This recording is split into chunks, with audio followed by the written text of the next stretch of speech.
My name is Lauren Hayes, and at 32 years old, I finally achieved my dream of buying my own house. After years of saving every penny, I kept it secret from my overly involved family. Then one day, I came home early to find my mother, Martha, giving an unauthorized tour to my sister-in-law, Amber, and her friend Chloe. I stood frozen in shock, anger rising as I watched them invade my privacy. If you have ever had family members who crossed your boundaries, let me know in the comments below where you are watching from. Please hit like and subscribe if you want to hear what happened next. In our family, personal space wasn't a rule you learned, it was a luxury you never had. My mother, Martha, treated privacy like a bad habit I needed to break. She read my school notes as if they were classified files, and she was head of some domestic intelligence agency. If a teacher wrote, "Lauren is quiet in class," Mom asked why I was hiding things. When I brought home an essay for English, she rewrote the ending to make it stronger and told me to turn in her version. The closets were never mine. Saturday mornings, she'd sweep in with a laundry basket and a judgmental sigh. Hangers scraped like tiny alarms as she pushed clothes aside, searching for contraband, candy, diary, makeup I wasn't old enough to wear. She'd pull out folded notes from friends, read them out loud with a theatrical concern, and then deliver her verdicts. Who was a bad influence, who had loose morals, who clearly envied me and therefore couldn't be trusted. If I protested, she reminded me that a good mother knows everything. Phone calls were worse. Our house had a landline in the kitchen and another in the hall, and Mom perfected the art of lifting the hall receiver without the smallest click. I'd be whispering about a crush or a lab partner, and suddenly her voice would cut through. "Time to hang up, Lauren." If I dared call back from the payphone near the grocery store, she checked the phone bill against the time she'd seen me leave the house. She said it kept me safe. It really just kept me small. My dad, Edward, stood at a careful distance from the battlefield. He didn't approve of the raids. You could see it in the way his jaw tightened when Mom waved my diary like a trophy. But he never intervened. If I looked at him, asking for a lifeline, he looked at the floor. Later, he'd stick his head into my room and ask if I wanted ice cream, as if a scoop of vanilla could patch a hole in the wall. He had 1,000 ways to disappear in plain sight, mowing a lawn already short, washing a clean car, staying late at work because quarterly reports don't write themselves. When my brother Ryan was born, the climate changed, but only for him. He was the sun that burned off fog. Mom softened around him, became a version of herself I'd never met, patient, playful, unbothered by mess.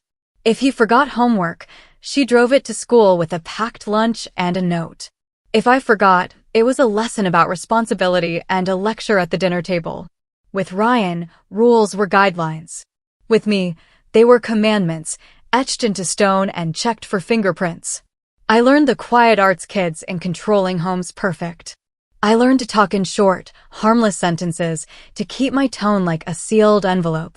I learned to hide in plain sight, math homework on the desk, real journal tucked under the bottom dresser drawer, a signed reading in my lap, paperback novel behind the throw pillow, a smile on my face. My actual feelings folded into napkin-sized pieces and slipped into a coat pocket only I used. My backpack had a false bottom. The false bottom had a false bottom. You get creative when your life is an open cabinet. School wasn't sanctuary, but it was a stretch of hallway with fewer mirrors. I joined clubs that sounded serious, yearbook, science team, because Mom approved of serious. The trick was to carve out minutes within those approvals. If yearbook ended at 4:30, I said it ended at 5 o'clock and spent 30 sacred minutes on the bleachers, breathing air no one else measured. I ate vending machine pretzels like contraband and wrote lines from my favorite songs in a spiral notebook I called chemistry notes. Control teaches you economy, how to compress a whole self into margins and footnotes. Holidays were performances. Mom decorated with military precision, candy canes aligned. She'd fix my hair too tight, smooth my dress until I barely recognized myself, and then mount a campaign of compliments and corrections. If relatives praised me, she deflected to Ryan's latest drawing or his soccer goal, and I practiced the nod that looked grateful and felt like swallowing a stone. Dad carved the turkey and avoided direct eye contact with Discord. After dessert, when Mom collected plates and grievances, I watched in silence, sensing that silence was the only currency accepted in our house. But sometimes I tried to push back in small ways. I taped the latch on my door to muffle the click, so I'd hear her coming sooner. I switched hiding places every week. I wrote in code, swapping names and inventing abbreviations that made sense only to me. Once I told her, I need you to stop reading my journal. She lifted an eyebrow and said, I need you to stop having secrets. We stood there, two needs facing off in the kitchen, the clock ticking behind us. Dad rinsed an empty glass until the water ran cold. Ryan adored me the way little brothers do, and I adored him back, even as I resented the air he was allowed to breathe freely. He'd wander into my room and ask me to help with a Lego spaceship, and I'd sit on the rug and build until our knees hurt. Mom would peek in and smile at him. Those were the safest minutes of the day. With Ryan beside me, Mom was less likely to search or scold. He was my accidental shield. By high school, I'd become fluent in invisibility. I excelled enough to avoid concern, never enough to attract attention. I dressed in quiet colors, kept my hair simple, learned that the difference between getting questioned and getting ignored was often the difference between a bright pattern and a gray sweater. At night, I'd lie awake, inventorying the day's secrets. By the time I turned 18, I could pass through a room without stirring the air. Mom called it obedience. Dad called it peace. But I knew the truth, it was my camouflage. And under that camouflage, I kept one stubborn belief tucked away where no one could reach it. I thought Seattle would set me free. I picked a dorm on the far edge of campus, a room with a slanted window and a view of gray water and coffee-colored rooftops. I told myself the ocean air would wash off the old rules. The first week, I bought a secondhand rug and a cheap lamp, and I slept with the door locked just because I could. But then I learned my mother had made a friend before I even unpacked. His name was Kyle, a graduate student who lived across the hall and used a sir voice with parents. Mom met him during move-in, apparently while handing out store-bought muffins as if she'd baked for the whole floor. By the end of the week, Kyle was texting her, "How's it going?" updates about my comings and goings when I returned from the library, who visited, whether I'd eaten. He thought he was being helpful. I thought I was being watched by a satellite disguised as a nice neighbor with a lanyard full of keys. Mom began the surprise visits. She'd text here, from the parking lot, and appear in the doorway with a foil pan and 2 grocery bags. Home cooking, she'd announce, though half the time the labels still had the deli sticker on them. She acted like a relief mission, checking my fridge, frowning at the instant noodles, rearranging items so that the healthy food sat at eye level. Then she'd scan the room. "This desk should face the window for better light," she'd say, and Kyle, eager to please, would lift one side while I held the other. My bed migrated to the opposite wall. My books were alphabetized, then grouped by importance. She tugged down the fairy lights I'd strung and replaced them with a brighter bulb because you'll ruin your eyesight in dimness. When she left, my room had her fingerprints, literally. A small swirl of flour on my nightstand, a receipt tucked under my coaster, an index card that read, "Reminder, call home nightly." I tried to set boundaries, soft at first. "Please text before you come," I wrote. She texted, "Of course, sweetheart." The next week she arrived unannounced with a laundry basket. I escalated. "I need my space." She replied, "I'm giving you space. I'm keeping you safe." When I told the housing office my mother kept entering with my knowledge only after the knock, the RA suggested I appreciate her involvement. Kyle said, "Your mom reminds me of mine," as if that were comfort. I bought a tiny safe for my journal and disguised it as a dictionary. She found it anyway, mistook it for a donation item, and placed it by the door with a note, "Too dusty. We'll get you a new one." Every visit unfurled the same way. She'd open a window because dorm air is stale, empty my trash while commenting on how many coffee cups she counted, then refold my towels. If a boy called, she'd angle her head toward the speaker and ask 2 bright questions that made me want to swallow my phone. "And what are your intentions this semester?" If I laughed, she said I was being disrespectful. If I didn't, she said I was sulking. Dad occasionally appeared in these scenes, carrying a toolbox he never opened. He'd survey the moved furniture, nod once, and say, "Looks good," like a building inspector who didn't check the beams. The control traveled digitally. She added me to a family calendar that populated my phone with reminders: flu shot, dentist, call Aunt Linda, budget check. If I deleted an event, she texted, "Did you get that?" If I didn't pick up her nightly call, she phoned the RA's desk. Once, when I silenced my phone for a midterm, I returned to 15 missed calls and a campus security officer knocking to verify your well-being. After that, my professors began asking if everything at home was all right. I started leaving the library early, afraid she'd call the campus police again. By junior year, the dorm had become an annex of my childhood home, so I moved off campus with 2 girls from my statistics class. I didn't give Mom the address. She found it anyway. Kyle had posted a photo from our housewarming, geotagged and cheerful. She arrived with curtains, a coat rack, and a lecture about the dangers of ground-floor apartments. My roommates learned to be busy on the days she came. She measured counter space for a real mixer I didn't want, swapped our mugs so the good ones were hidden for company that never came, and left a new doormat stamped "Welcome" in a font I disliked. "You don't need to be so independent," she told me, smoothing a wrinkle out of the couch pillow. "Let people help you." Let me. Senior spring brought a job offer in New York, an assistant analyst position at a firm that would have paid well and put a continent between us. I brought the letter to Sunday dinner, hopeful and terrified. My father read it twice, quiet, like always. Mom didn't read it at all. She scanned the word New York, and the room turned into a theater of alarms. "Absolutely not," she said, dropping her fork. "That city will eat you alive." The phrases escalated fast: dangerous subways, tiny apartments, strangers touching you in crowds, men who would see a girl like you and take advantage. Ryan sat at the end of the table with his phone, eyes flicking up when Mom's voice hit a pitch that meant we were crossing into decree territory. So, I tried reason. "It's an entry into the field I want. I can afford it. I want to try." Mom's mouth compressed into a line I recognized from childhood report cards. "Your place is here," she said. "Family first. Oregon is home. New York is chaos, and you are not built for chaos." Dad cleared his throat, looked at me, then at her, and chose the safest sentence possible. "There are pros and cons." The cons won. Within a week, relatives weighed in by phone and text. My aunt: "Why would you abandon your mother?" My cousin: "New York is a phase city."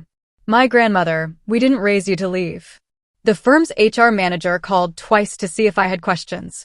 I had one: how to be 2 people at once. I never asked it. I wrote the decline email on a Wednesday morning before class, hands cold over the keyboard. "Thank you for the opportunity," I typed, and felt the window slam shut. Mom celebrated as if I'd escaped a hurricane. She brought over a casserole and a framed quote about roots and wings. "You made the right choice," she said, tapping the glass. That weekend she arrived with storage bins for your adult life and added a recurring event to the family calendar: Sunday dinner, mandatory. From there, my world narrowed into predictable rings. Weekdays: work at a downtown office, texts from Mom asking for proof of lunch. Evenings: drop-ins from her because she was in the neighborhood, despite the fact that we did not share a neighborhood. Saturdays: errands we did together that looked like me pushing the cart while she compared unit prices and steered me toward the brand she trusted. Sundays: the gathering, always at 5, always the same roast chicken, always the same seating chart, always the same recap of my life delivered by my mother as if she were my press secretary. If I missed a Sunday for any reason: sickness, overtime, an actual plan, there were consequences. First the "we miss you" texts. Then the "are you okay" calls. Then the guilt, photos from the table with an empty chair, captions like "wish you were here," complete with a crying emoji. The following week, the interrogation: "Why weren't you with your family?" The word family stretched and wrapped around my throat like a scarf pulled too tight. I started building lies to breathe, made up projects, invented errands, borrowed dogs to dog sit so I had a reason to be somewhere else. But she always found a way to pull the thread. The final straw wasn't about me at all. It was about Ryan and Amber's house. I watched my mother run that purchase like a military operation. She marched through model homes with a notebook, dictating everything from paint swatches to drawer pulls. No gray, she told the sales rep, closing the fan deck with a snap. Gray is depressing. The sofa had to be stain-resistant but dignified. The nursery curtains must be blackout, the rug wool not synthetic, the backsplash classic subway tile so it won't date. Amber nodded so hard I worried for her neck, and Ryan did his familiar half-smile and said, "Whatever you think, Mom." When the furniture finally arrived, she supervised every delivery, moving pieces an inch this way, an inch that way, until the living room matched the layout in her head. I stood in their kitchen with a congratulatory plant and a mouth full of splinters from biting my tongue. That's when the plan began to stitch itself together. If I ever bought a place, Martha would arrive with her tape measure and moral certainty. She would help it into obedience until it felt like her house with my name on the mortgage. I could already hear the phrases, "Let's get rid of this wall." "That fridge is loud." "This color makes you look sallow." I pictured myself in a home that looked like her expectations and felt a slow nausea. I would not build a sanctuary just to surrender it at the door. So I lied. Quietly, politely, the way women in my family tell the truth they're allowed to tell.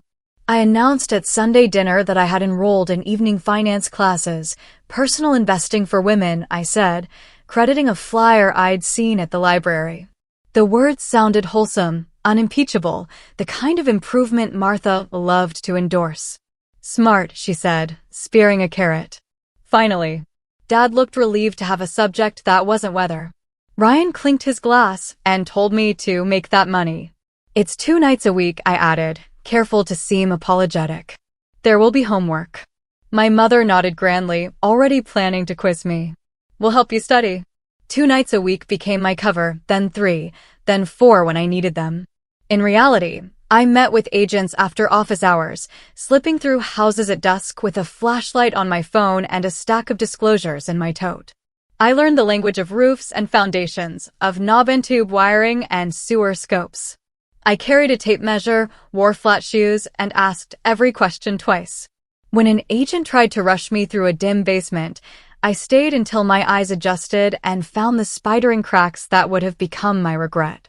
I set up a separate mailbox at a pack-and-ship store on Division Street under my name, but without my life attached to it. All mail related to the search went there. Lender previews, HOA minutes, inspection summaries that smelled faintly of toner. I told work I was taking a short course in financial literacy and blocked time on my calendar with acronyms no one questioned. I swapped my email signature to a generic phone number routed through a call service, then silenced it and checked messages on my lunch break. It felt illicit to be this careful and liberating to be competent at it. Lawyers came next. I sat in a small conference room with a woman named Priya who wore navy suits and had a laugh that landed like a gavel. She walked me through contingencies, title insurance, earnest money, the traps sellers set, the smaller traps I could set back. "We make decisions on paper so feelings can't erase them," she said, sliding a sample addendum across the table. When we went under contract, I hired a notary to come to my apartment instead of meeting in an office where someone might see me. The notary arrived at 7:15 a.m. with a briefcase that clicked open like a promise. She checked my ID, pointed where to sign, and passed me a pen with a fresh tip. We signed at my kitchen counter while my kettle trembled toward a boil. My hands didn't shake, not even when she stamped the last page and said, "Congratulations, homeowner." Outside, the garbage truck groaned down the street. It felt like a chorus. Between signatures and inspections, I met with people who knew how houses age. An inspector in a raincoat crawled under porches and came back with photographs, damp soil, a fallen vent cap, nails rusting like pennies. A roofer named Miguel walked the shingles, then sat cross-legged on the attic floor and explained ventilation with the patience of a teacher. A plumber snaked a camera through the main line and invited me to watch the live feed. "You'll own this," he said. "You should know where it bends." The search narrowed naturally to the places that felt like mine even before they were. I kept coming back to Hawthorne, to streets where the trees arched over the asphalt like held hands, to porches with swing hooks and mail slots worn by decades of letters. I wanted layers, an attic that held summer heat and stories, stairs that creaked in a voice I could learn, a backyard big enough for tomatoes and a chair. When I stepped into the Victorian on 37th, I knew. Not because it was perfect, it wasn't. The plaster had hairline fractures that mapped the ceiling, and the kitchen floor sloped like a shy smile. But the bay window faced east, and the morning poured in yellow as egg yolk. The attic had a tiny dormer where rain would drum like fingers. The garden was a patchwork of dirt and volunteer mint, exactly the kind of tiny I could love into something. The agent called it a project. I called it future-proof, the kind of place that would keep me busy and honest. I ran my palm along the banister and felt the fingerprints of every owner who had chosen it before me. When the offer was accepted, I sat in my car outside the title office and let silence settle on my shoulders. I didn't call anyone. I drove to the pack-and-ship store and opened the mailbox. Inside were 3 envelopes, title documents, a pamphlet about historic preservation, and a handwritten note from the sellers. "We hope you love the attic as much as our kids did." I held the note like a key. The next Sunday, I arrived at dinner with a binder labeled Finance Class. Inside were inspection reports, lender disclosures, a checklist titled Final Walkthrough. My mother asked what I was learning. "Compound interest," I said, and passed the potatoes. I was learning something else entirely: how to build a life behind a locked door and a quiet smile, how to move a couch only when I wanted to. I turned onto my street half an hour earlier than usual, tired in that soft way that makes you want toast and silence. That is when I saw it. My mother's tan Lexus nosed perfectly along the curb, and Amber's white SUV behind it like a shadow. The same tight, photo-ready parallel parking she always bragged about at Sunday dinners. For a second, I thought I had misread the street. Then my stomach pitched. Both cars were in front of my house. My house. The porch light was off. The late Portland sky had that thin, pearly gray that makes everything look like a memory. I killed my engine and sat very still, palms damp on the steering wheel. I don't know why I didn't walk up the steps. Instinct, maybe. Years of learning to take the long way around my mother. I left my tote in the car, cut through my own side yard, and crouched behind the camellia hedge I'd been trying to save from aphids. Through the parlor window, I saw movement. 3 silhouettes. Laughter. The kind that falls like silverware into a sink. I could hear my mother's voice before I could see her, brisk, certain, already organizing. "The partition needs to be knocked down here. The kitchen is too cramped," Amber said. She had her phone out like a laser pointer, making rectangles in the air. I had spent 2 Saturdays sanding those cabinets by hand, humming along to podcasts, proud of the exact tone of olive I had chosen. "And the garden can be turned into a playground when you have children," my mother added in that pleased tone she reserves for plans that involve other people's time. "When you have children." As if my life were an unfilled form she would be happy to complete for me. They drifted toward the dining room. My heart thudded into my throat when Chloe appeared from the hall, holding a tape measure that wasn't hers. She wore white sneakers on my rugs. "Walls should all go white," she said. "Lauren has bad taste." My name in her mouth felt like a stain. I pressed closer to the hedge as the 3 of them stepped onto the back porch. My mother gestured toward the little apple tree Helen had helped me stake. "We could add a pergola here," she said. "Or a climbing structure. The lawn isn't level enough for a proper event, but we can fix that." My lawn. My uneven, beloved patch where I'd imagined reading in a lawn chair with a blanket and a thermos in October, watching leaves tumble. Chloe leaned over the porch rail, peering at my raised beds. "These should be ripped out," she announced. "Nobody cooks from scratch anymore." I could smell the basil just from where I crouched. I had watered it that morning before work, thinking about pasta with lemon and capers. She stepped onto the grass without looking where she placed her feet. A small crunch traveled the air, one of the solar lights I'd lined along the path. The sound was so tiny, so final, that I felt something inside me harden to glass. They moved back in, and that is when I heard the click. A metal, domestic sound. The front door closing. The deadbolt turning. Then, unmistakable, my mother locking up with a key. I froze, breath skimming my teeth. A key I had never given her. I watched her hand through the ripple of glass as she tested the knob with the confidence of an owner, dropped the key into her purse without looking, and walked deeper into my house as if she were moving pieces on a chessboard. I stayed outside a long minute, counting my inhales like Dr. Cortez had taught me later, but at that moment it was just an old survival ritual I didn't have a name for. 4 in, 6 out. The porch held faint rings from the coasters I'd set out last weekend when Mark stopped by with local beer. There was still a soil smear on the rail where Helen and I had leaned the day we planted the lavender. From the hallway came another bright opinion. "We'll flip the dining room and living room," Amber said. "That chandelier is dated." I had chosen that fixture after 3 trips to the salvage shop, tracing the curve of each arm with my thumb until I found one that looked like it had been waiting for this ceiling. "And this hallway is too dark," Chloe added. "Let's open it up." Her voice traveled like scissors. I slid along the side of the house until I could see the kitchen window. They were clustered around my stove, my mother opening and closing drawers with that impatient little sigh she did when I was a teenager and couldn't find the paprika fast enough. She removed my tea towels and folded them into sharper rectangles. Amber pulled out a notebook. Chloe filmed a slow pan for what I knew would be a story with a smug caption. My face burned. I could picture the comments already. So exciting. Fresh start. Who's the designer? Every now and then my mother's voice lifted into that faux softness she uses when she thinks she is being kind. "This will be so much better for you," she said. "You'll thank us later." Us. The word made something buzzy in my ears.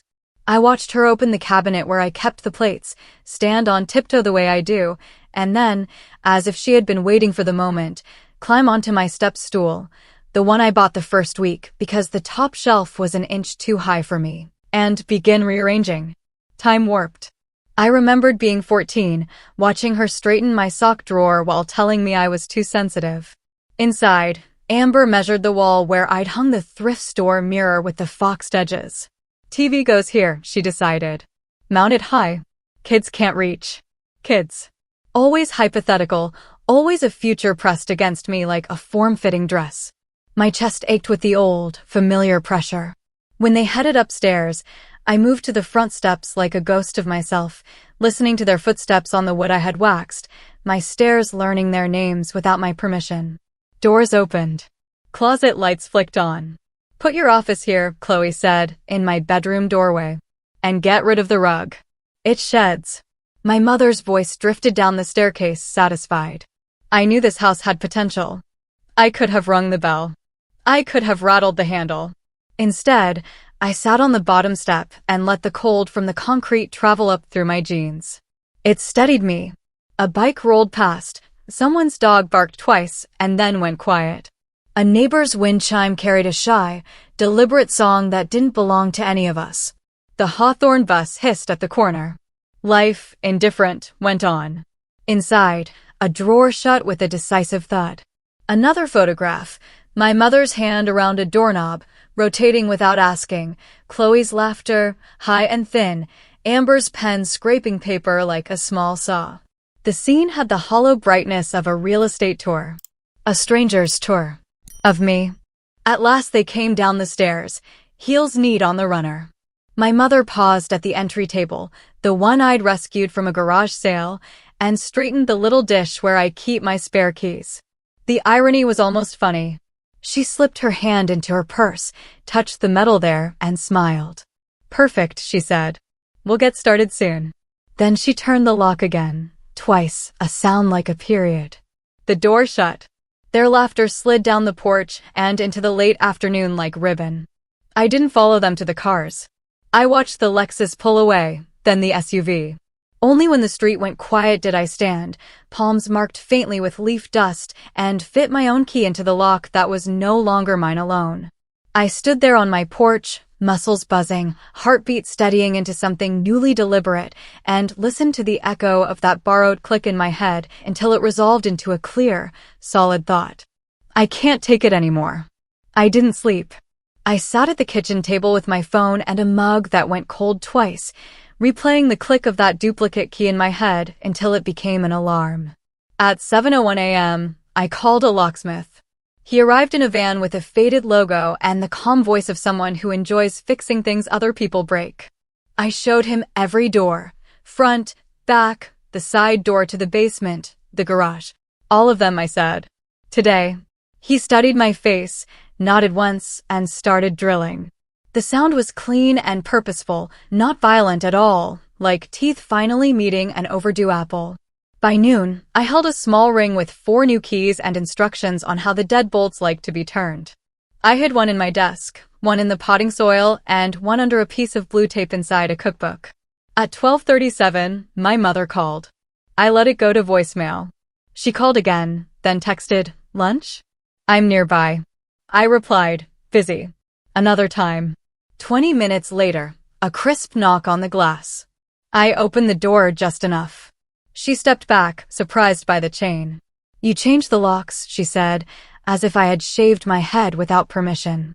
"Yes," I said. "It's my house." Her smile thinned into that patient, dangerous line. "The family doesn't need permission." She said it slowly, like a rule I had forgotten. "Keys are for keeping out strangers, Lauren. We are not strangers." I kept my voice steady. "We are not strangers. But we are not co-owners either." She tried to look past me, to inventory the counters, to check if the towels were folded right. The chain held. "Let me in," she said. "We'll talk like adults." The irony hummed. "We can talk here," I said. She sighed and did a small performance of woundedness, the hand to the chest, the heavy blink. "I was just helping," she murmured, then added, "Careless as a knife, you're being dramatic." By evening, the origin story of the key surfaced. She called to deliver it like a confession that proved my ungratefulness. "I found the purchase letter in your mail," she said. "It came to the house. You shouldn't have secrets from your family." The title company listed the address, and I had a duplicate made for emergencies. The way she said emergencies told me what counted: a crooked picture frame, a spice rack out of order, a daughter unwilling to be managed. "That was my mail," I said. "Federal mail." "Don't be ridiculous," she replied. "It's family. News travels fast when it carries outrage." By 9 p.m., Ryan showed up on my porch, cheeks still pink from a run or anger or both.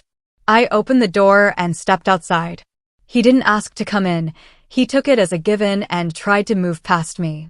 I blocked the threshold with my body, something I'd never done to him. He stared, surprised. "You're selfish," he said, not looking at me so much as at the picture of me our family circulates. "Mom is crying because of you." I swallowed. Mom is crying because she crossed a boundary and got told no. His mouth fell open like I'd spoken a foreign language. "She was trying to help. You humiliated her. Changing locks on your own mother? Who does that?" "People who pay the mortgage," I said quietly. He made a sound half scoff, half hurt. "You always make everything harder than it needs to be." Behind him, the street hummed, ordinary and indifferent. He left shaking his head, already composing the group text version of the story. By morning, the group text had become a chaos. My aunt, the one who signs her Christmas cards with Bible verses, wrote a whole paragraph about betraying the family. She said houses come and go, but mothers are forever, and I should be ashamed of closing the door on the woman who gave you life. My cousin, who once borrowed my car for a week and returned it with the gas light on, wrote that I needed a therapist. I stared at that line so long it blurred. I did have a therapist. She had taught me how to breathe without asking permission. I typed and deleted 10 replies. Then I put the phone face down and went outside to water the basil that Chloe had declared useless. At lunch, a box appeared on my porch with a note in my mother's careful hand. "For your home." Inside, curtains with a busy pattern she loves, 2 framed photographs, one of our family in a pose that looks closer than we were, one of me at 12 with a haircut she insisted on, and a set of kitchen towels embroidered with oranges. The towels were beautiful and not mine. Next to the box stood a small bag with hooks, nails, a tape measure, a ready-made project, as if the problem was my idle hands. I left the box where it was and waited. At dusk, I carried it to my car, drove to my parents' house, and set it gently on their porch. The neighborhood smelled like sprinklers and charcoal.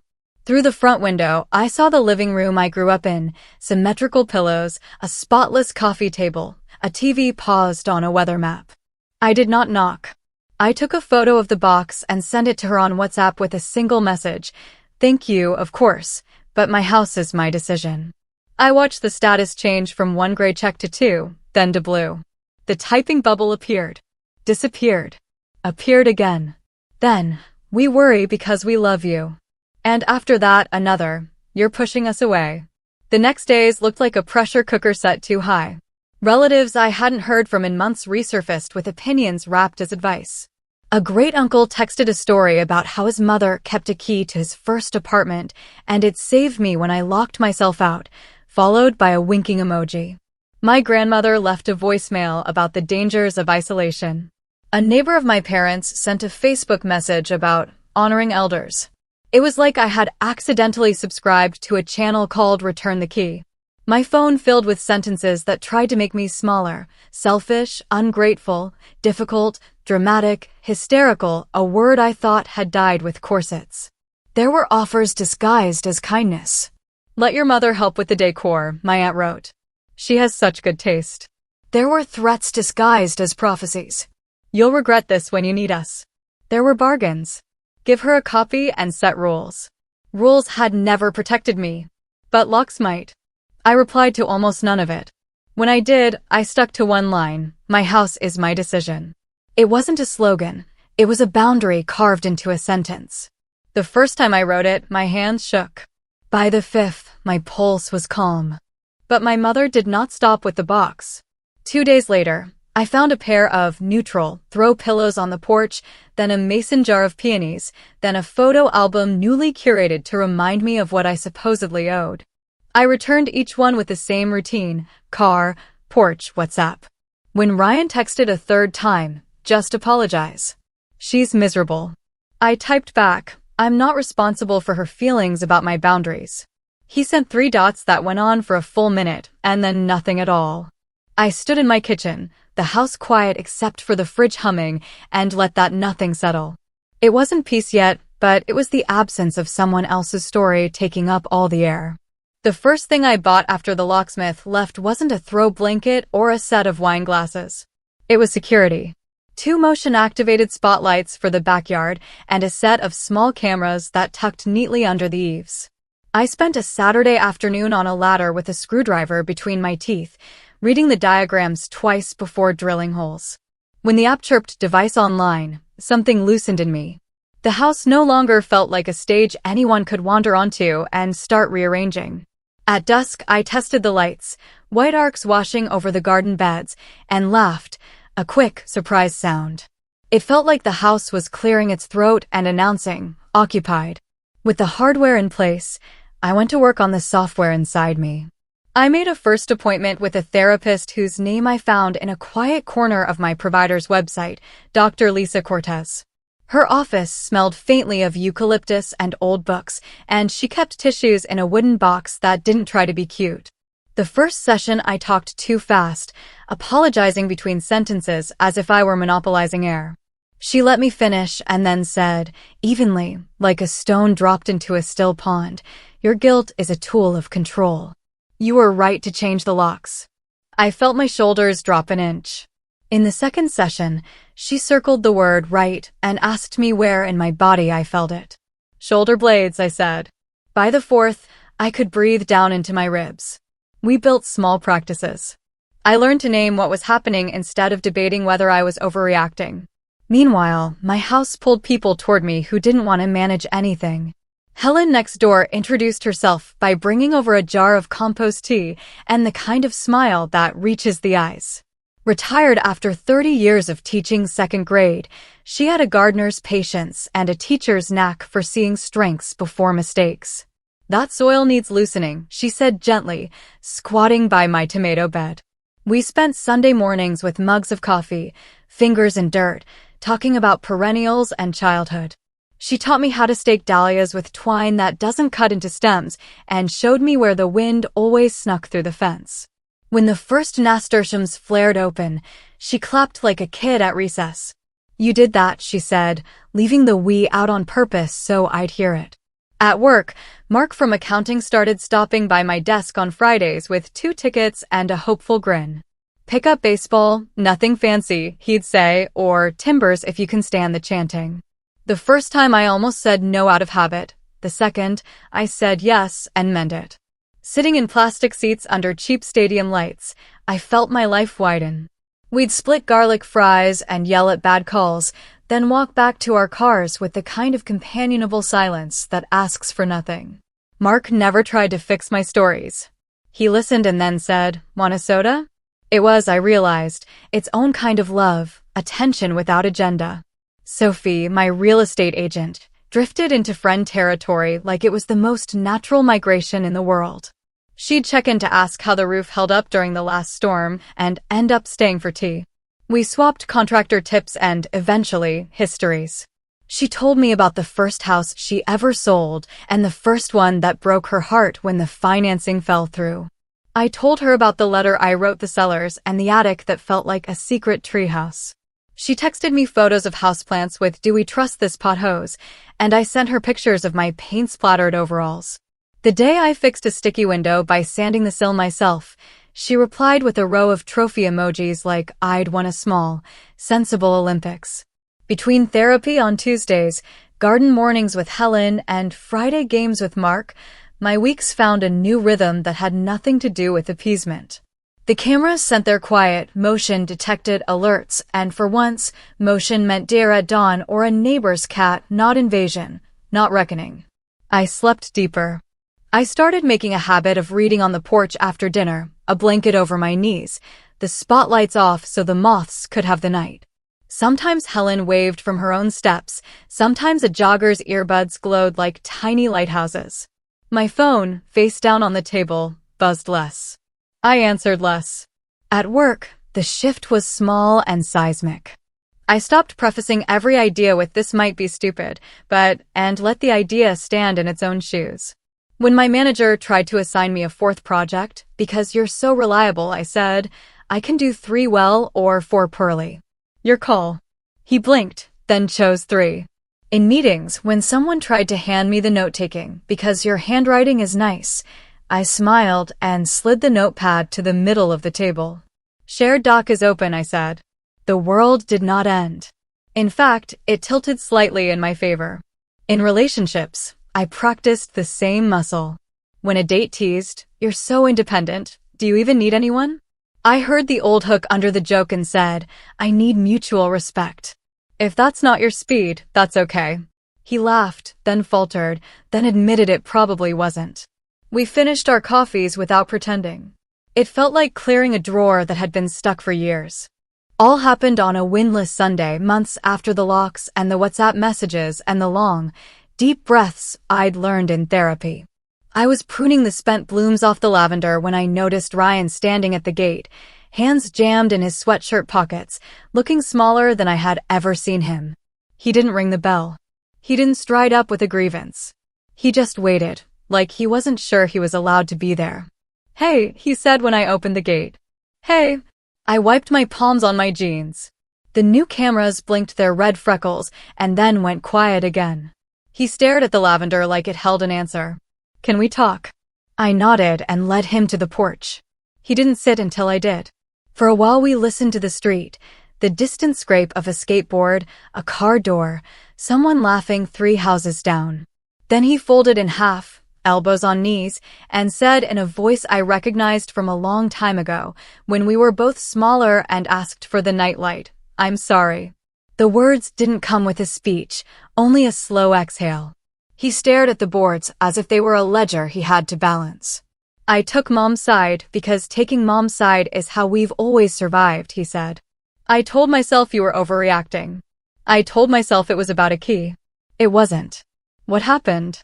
I asked, though the part of me that has kept score all my life already suspected the shape of the answer.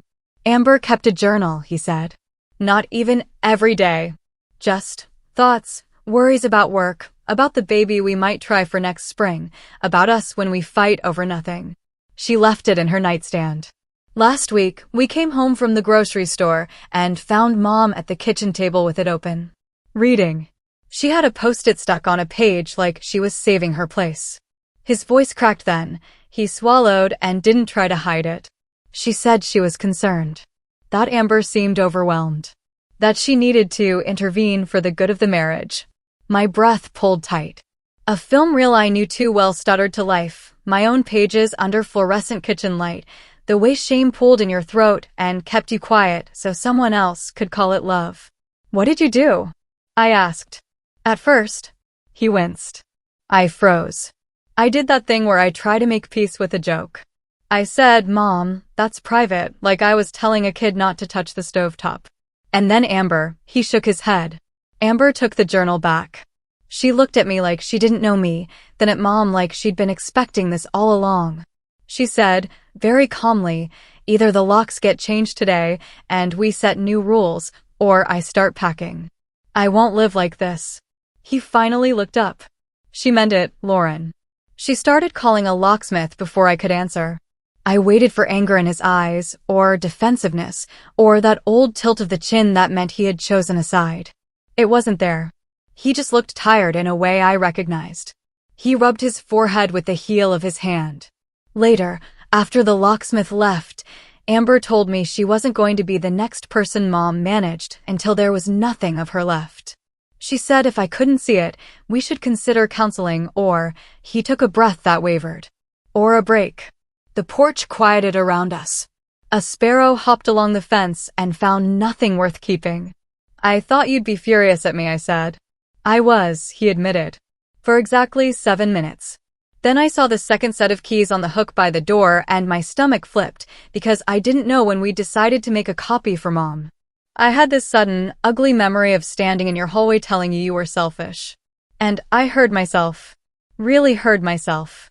He looked at me the way a person looks at a mirror after wiping the steam away. You were right. The words waited in the air between us. They didn't explain away the texts or the porch lectures or the quiet ways he'd helped carry Mom's story into my house. Amber wants to meet with Mom and Dad, he said after a while. With a mediator. Neutral ground, rules enforced. Dad actually agreed. He gave a short, surprised laugh. He said he was tired of being a traffic cone. We picked a day 2 weeks out. I asked Dr. Cortez how to sit in a room where everyone had practiced the same parts for decades. Keep your sentences in the present, she said. No archaeology unless it helps name the pattern. Speak only for yourself. And if the guilt shows up, treat it like an uncle who arrives drunk to every wedding. Nod, decline the dance, let security walk him out. The mediator's office lived in a converted Craftsman near Laurelhurst, the kind of house that smelled like tea and wood paste. We met in a room with 4 chairs and a small tray of shortbread cookies no one touched. The mediator, a calm woman with iron gray hair and basketball coach posture, set the ground rules like she was teaching a new game. No interruptions, I statements, breaks if anyone needed one. My mother sat ramrod straight, a folder in her lap. My father sat beside her, tie a little too tight for a Saturday, eyes darting between faces like he was back at a budget meeting.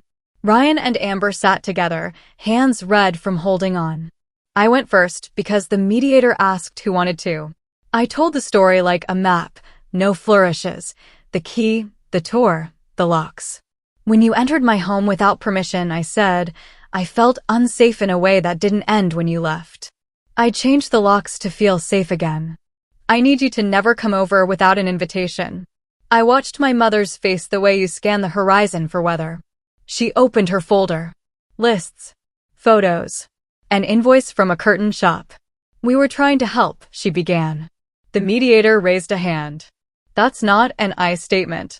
My mother blinked, regrouped. I felt shut out, she tried. I felt unnecessary.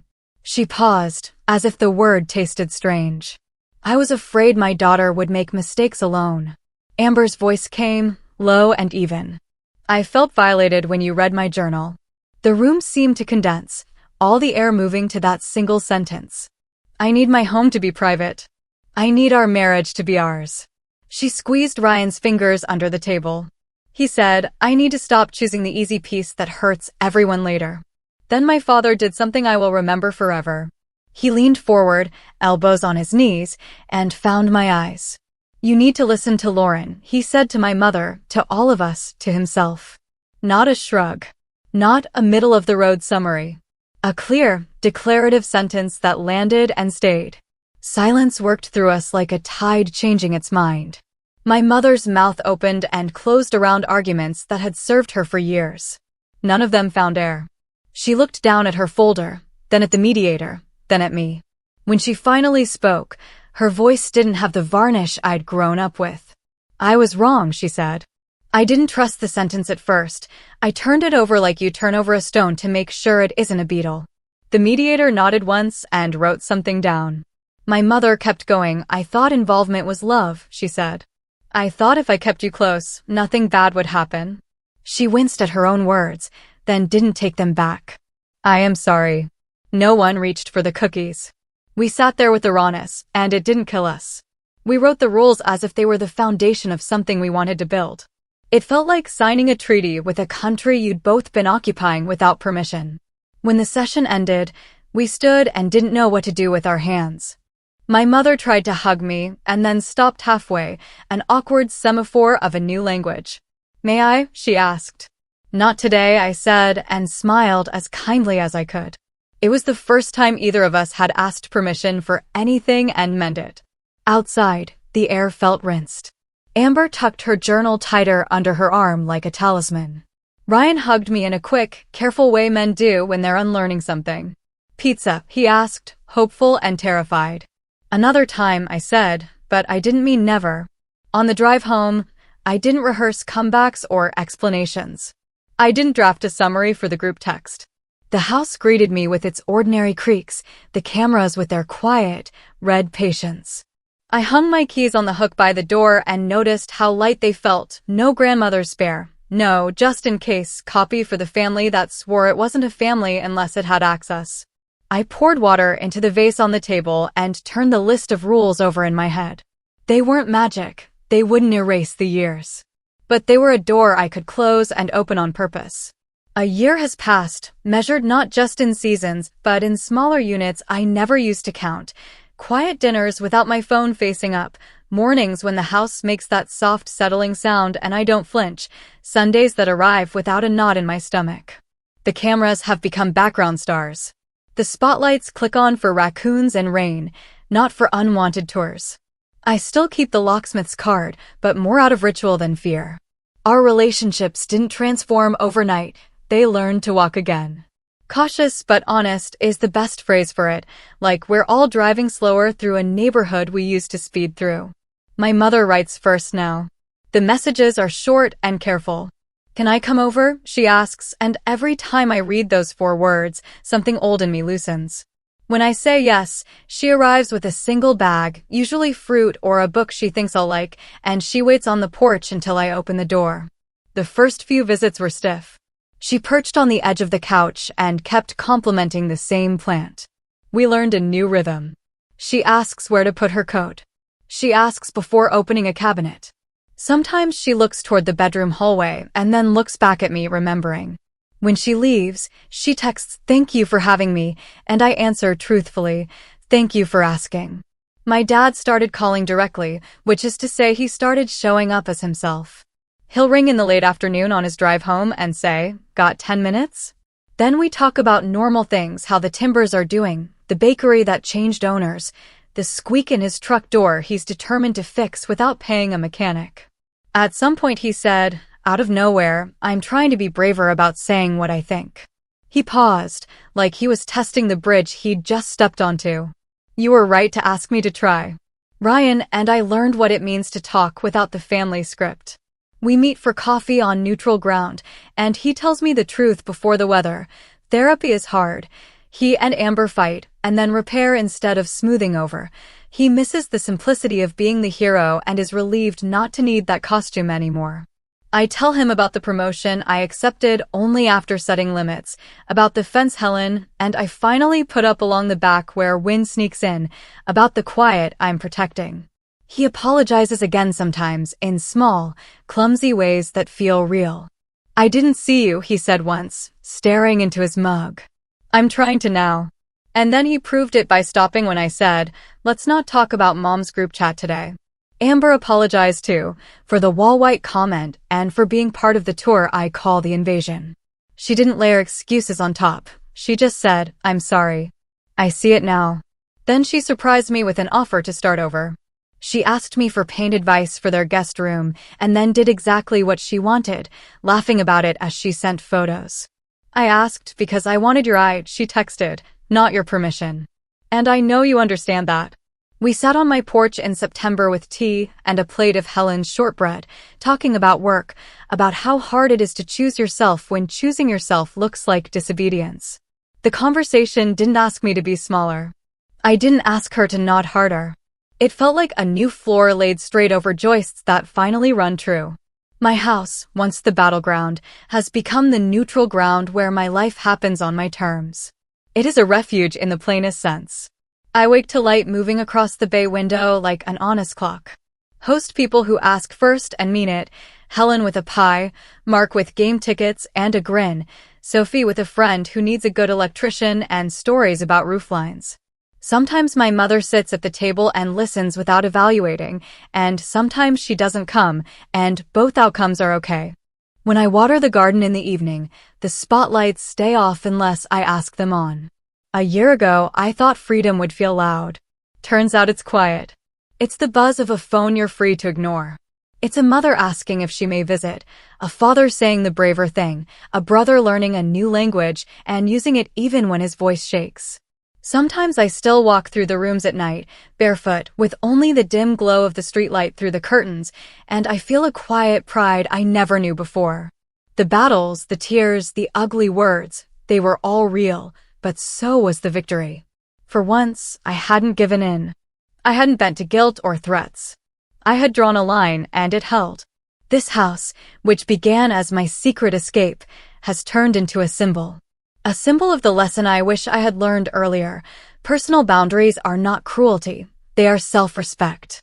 Without them, love becomes control. Family becomes a cage. Because love without respect is only manipulation dressed in warm words. And here's what I want to ask you. Have you ever had to set boundaries, even with those closest to you? Have you ever been called selfish just because you chose to protect your peace? Write about it in the comments below. I want to read your own stories. And don't forget to hit like and subscribe to my channel. There are more stories ahead that will challenge everything you thought you knew about family and maybe, like me, help you find your own voice.